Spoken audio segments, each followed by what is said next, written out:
Miami!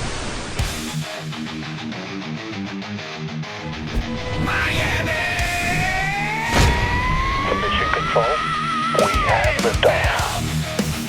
Phinhub! Phinhub! We talking Dolphins City! Phinhub, Phinhub! Yeah! It's that Dolphins Show!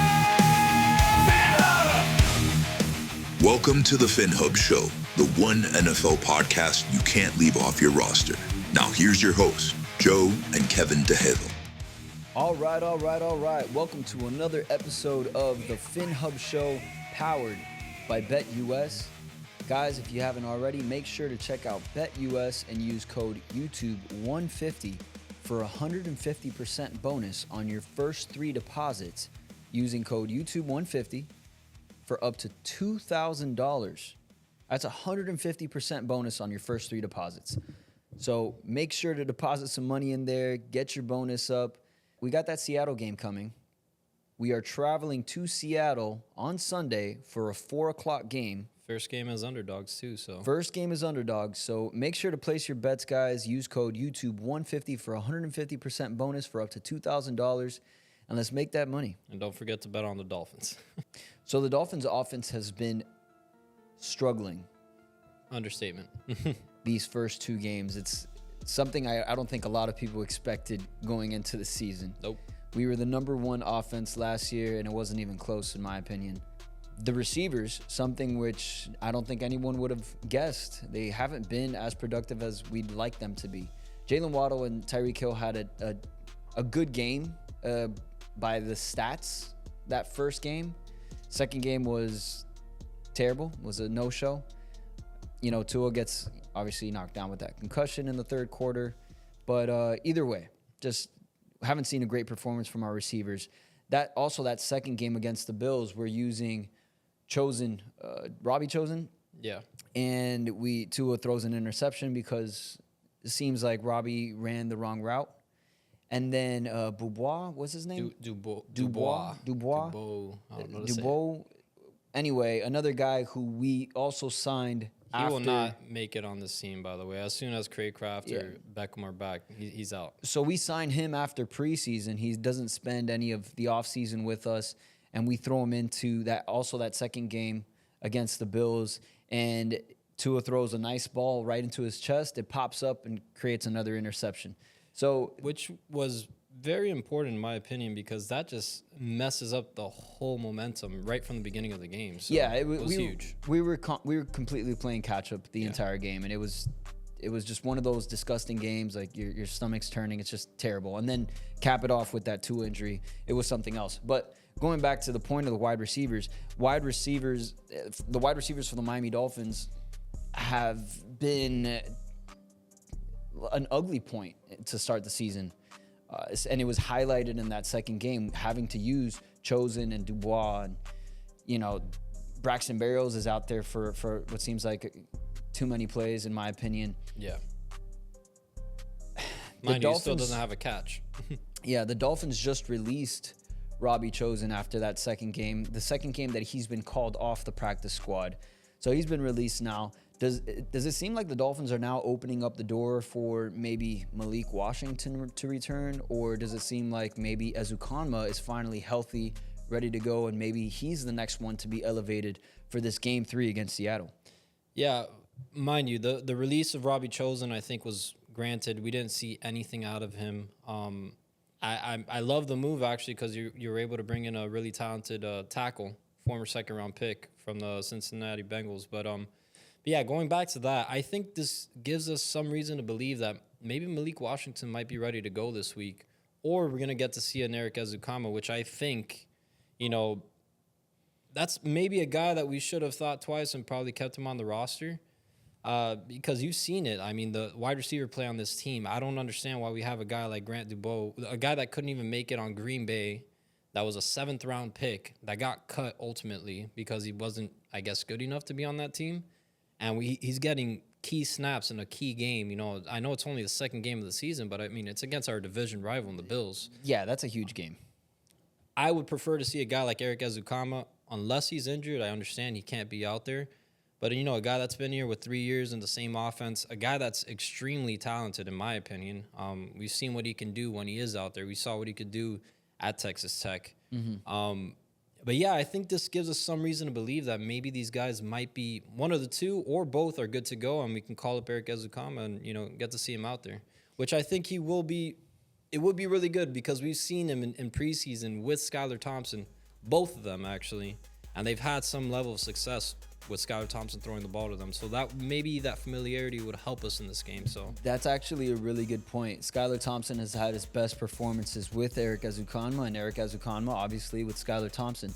So I think it would definitely help Skylar Thompson in this game 3 if he were to be elevated. But I think I'm going to lean towards maybe Malik Washington being ready to go. Which, in my opinion, would be the better option. I think Malik Washington is a really solid receiver for this team, and I think as a third, he'd be fantastic. Not only that, but he's also going to be able to help out special teams right away. Exactly. So, Braxton Berrios, all he's doing is, he's just a fair catch machine. Yeah. I think with Malik Washington, it adds a little bit more excitement into the special teams. So that's another thing to look forward to. But ultimately, yeah, I'm going to say I would lean towards Malik Washington hopefully being ready to go. But I would also really like to see if Ezukanma can finally in year 3, make that push to become a key contributor or just any kind of contribution to this team so he can stay on the roster.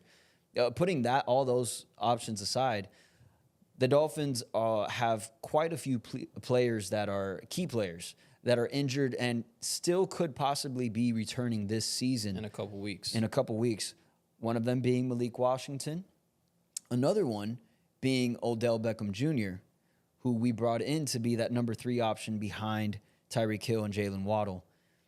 There's still a lot of firepower left on this team.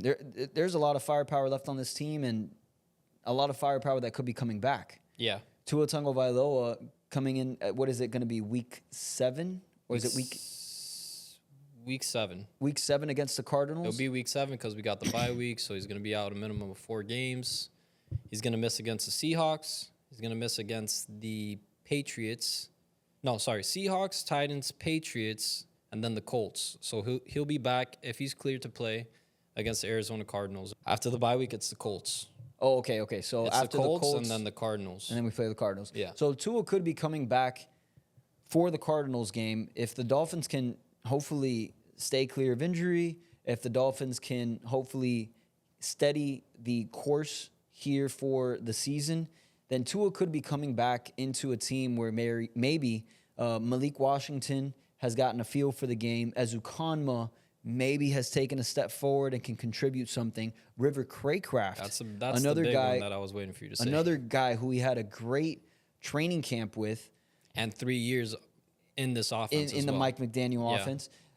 He could be coming into that, and not to mention also OBJ. So he could get another 4 receivers that he can trust rather than going out there with a guy like Chosen and another guy like Dubois.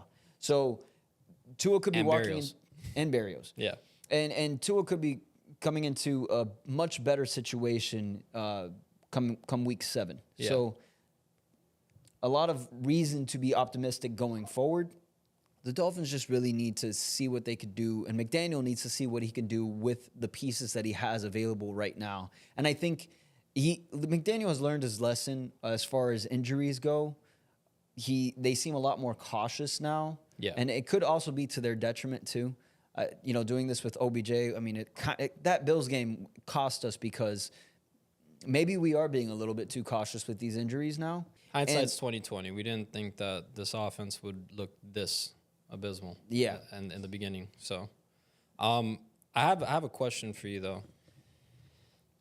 So with all these guys potentially coming back in River Craycraft, Odell Beckham, Malik Washington's already rostered, but technically those 2 guys do not count against the roster. Let's say in the perfect world, Eric Ezukanma gets called up. He's balling on the football field. Maybe they're going to be like, yo, we got to get this guy on the roster because we don't want him getting picked off our practice squad, or, we actually really need him out there. Does that lead you to believe that maybe it's possible, even though we're going through the season, that Braxton Berrios might be cut? eventually? I think it's a possibility. Malik Washington will take over those punt Right. return duties and kick return duties. So Look, to be honest, Braxton Berrios, and I'm a fan. You know, he went to He's dating Alex Earl. yeah, He seems like a super Miami dude, like, you know, typical Miami guy. cool dude, nice dude. But as far as like football is concerned, he's got the sure hands for the fair catch. I'll give him that one. On offense, he's severely undersized, doesn't really offer much speed in comparison to the guys that we have out there. Not a lot of playmaking Zero from him. separation, you know. No separation. So I don't really see the need for Braxton Berrios. The only advantage that I'd give him right now is, number one, he's got the sure hands on the fair catch, and number two, he's been in the Mike McDaniel offense now, so he knows the playbook. Look, I'd give it to him, but having a guy like Malik Washington, I would prefer that. Someone young, energetic, that can make some plays after the catch. That's someone who I would prefer over. Plus, adding in another guy like Azukanma, who I believe has done some punt returns in the past for the Dolphins, at least in preseason. So, let's see. I think that's possible. I don't see why not. So I'm guessing that eventually, you know, in the perfect world, if I see what I need to see from Eric Azukanma as well, I'm going to see Grant Dubois, whatever his name is, off this team. I don't think he's going to last throughout the rest of the season because I understand he hasn't had enough time to learn this playbook, but, you know, I haven't seen anything from this guy. And I'm not saying that you're supposed to, but, you know, you want as much talent on the field as you can or on your roster, so. You know, it's a disservice to him, really. I think that what the coaches did, it really messed him up. You know, he was put in that game prematurely, in a situation prematurely. Like, I don't know his game. I don't know his game well enough. I don't know him well enough. But now the only thing that I do know is he botched a perfectly good ball, turned it into an interception early in the game, swings the momentum to the Bills, and that basically wrote the story for the Bills game. You know, so it's not his fault completely because he shouldn't have been out there to begin with. The coaches had no business putting that guy out there that soon. Mm-hmm. So I feel bad for the guy because that's what we know him as. But yeah, you're right. I'm going with Azukanma. I'm going obviously with Malik Washington over. Well, Chosen's gone now, and so now it's basically Dubois, and those are my guys going forward. Okay. I mean, yeah, let's see what happens. I think there is definitely some ammunition there. It's just reserved. So I think as soon as those guys come out, I think we can expect a different offense. I think we can expect more productivity on offense because there's no way you go from the first, you know, offense in the NFL to like, I mean, I guess one of the worst right now, right? Yeah. But yeah, they just need to pick it up. They also need to see what's up with the offensive line. I think there's some changes that need to be made. Hopefully by trade or someone else that can step up. But, you know, it's just not – they're not getting it done right now. Rob Jones shouldn't be out there. That's another guy that we talked about in the past. You know, week 4, hopefully maybe we can get Isaiah Wynn back, even though there hasn't been any reports stating that he might be back after week 4. But if we can get him back, if Teron Armstead can come back healthy maybe in a week or two, I'm saying, this could be a completely different offense that we'll see on the field every Sunday. And I'm excited for the opportunity to show the NFL that, you know, the Miami Dolphins are better than what you think right now because you see it firsthand. We dropped 10 spots in the power rankings, so I believe we're ranked number 22. Yeah, and I can't argue against that ranking, to be completely honest. It is warranted 100%. We do not look like a top 10. We do not look like a top 15 team. We're actually bottom level, in my opinion, right now, like a lower tier than the elites and even the median, like the teams that are just kind of good, you know what I'm saying? So it's kind of weird that we're here already, but I think we have 4 weeks to prove that we're a way better team than what we've shown, honestly, in week 2. Because you did say it, week 1, we didn't look great. We only played one good half of football the whole season. And we're talking about, you know, 4 halves. 4 halves. 4 halves, you have one good half. I know we're a better football team than that. I know McDaniel's eager to show that, and I really do believe in this team. You know, I'm not one of the type of fans that are going to be, oh, blow it up. You know, we did all these things, man. We re-signed Tyreek Hill. We gave him that guaranteed money. we extended Jaylen Waddle. We extended Ramsey. We're all in on this team, so we have to be all in as fans as well and not freaking blow this shit up. Yeah, so. look, there is definitely cause for concern. But there's reason for optimism as well. There's also reason for optimism. So I'm just looking at it from the perspective that this is the beginning of the season. There's a lot of football left to be played, and the Miami Dolphins will have a chance to prove that they are a better team than what we've seen on the field so far. And their next opportunity is coming week 3 against the Seahawks. Let's get it. So let's see what they can do with Skylar Thompson and company. I think they're going to have to get really creative to pull out a win here. The Seahawks they're not a slouch by any means. So it's going to be a test. I like Geno. I think he's cool.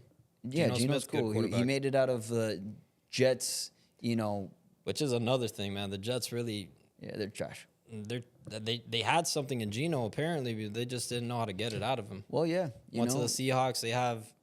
the wrong franchise or the right franchise can ruin the right career. We've seen that. A good career. Yeah, we've seen that. The wrong coaching, the wrong franchise. We saw it with Tua in the beginning of his career. Now with McDaniel, he's a completely different player. True. We've seen it on, Baker Mayfield essentially going to the Tampa Bay Buccaneers now, and he looks like Baker Mayfield. Right. You know what I'm saying? That's what he was a number 1 pick for a reason, right? Right.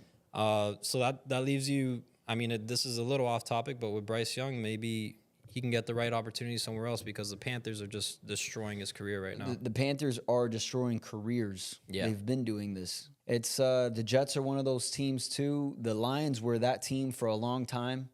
It looks like they've been able to have a franchise, turnaround.